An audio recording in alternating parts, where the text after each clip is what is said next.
Hello students, today I am going to dictate very important matter. The topic of the matter is on Republic Day of India. 3, 2, 1, start. The word republic is used to denote that a country in which the supreme power is held by the people or their elected representatives, politicians, or by an elected or nominated president, not by a permanent head like the king or queen of Britain. India is one of the important republican countries of the world. In India, the Republic Day is celebrated every year on 26th January in New Delhi with great pomp and pageant. The Republic Day is enthusiastically observed by citizens as one of the important national festivals of India. This national festival is also celebrated all over the country, and all the administrative units like the capital cities, district headquarters, subdivisions, panchayats, and educational institutions with a lot of enthusiasm. The date 26 January 1950 is one of the memorable days in Indian history, as it was on this day the Constitution of India came into force and India became a truly sovereign state. On that day, the people of India finally realized the dream of Mahatma Gandhi and the numerous freedom fighters, those who fought for and sacrificed their lives for the independence of our motherland. The date 26th January of every year has been recognized as the Republic Day of India.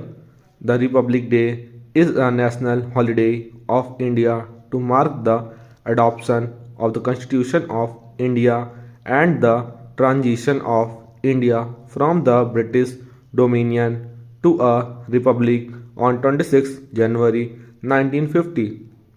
This festival is always a solemn reminder of the sacrifice of the martyrs who dedicated their lives for the freedom movement and the succeeding wars.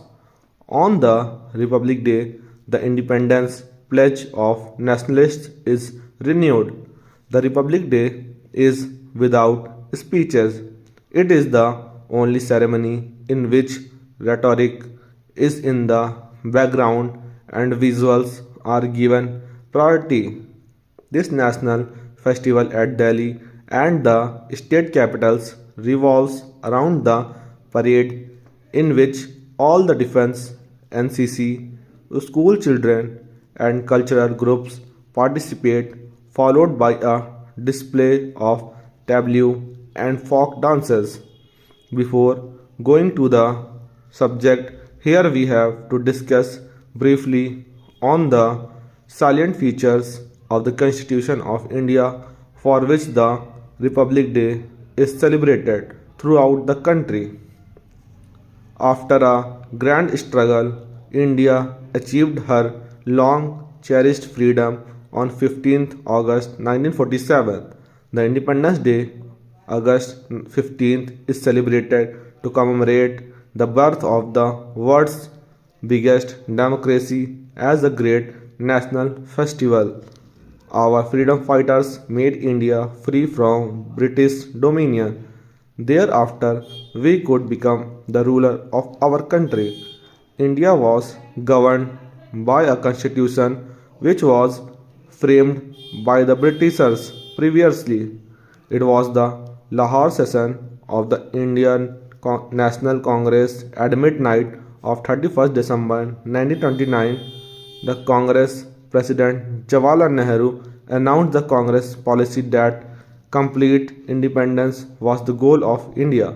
It was to be complete freedom from British domination and imperialism. In that historic session, Mahatma Gandhi also moved his famous resolution on Purna Swaraj. The resolution on Purna Swaraj was passed by the Congress on the last day of the year 1929. The tricolor national flag signifying independence was unfurled by Congress President Jawaharlal Nehru as the thunderous shouts of Inqilab Zindabad or Long live the resolution greeted the occasion from countless throats. The 26th January 1930 was initially observed by nationalists as the day of Purn Swaraj or complete independence. The nationalists also took the independence pledge on that memorable day. The pledge declared freedom as the inalienable right of the Indian people and criticized the foreign government for ruling India. Arising out of Gandhi's serious thought, a pledge had been taken that every year on January 26, the Republic Day would be celebrated and that the people would unceasingly strive for the establishment of a sovereign democratic Republic of India. Stop.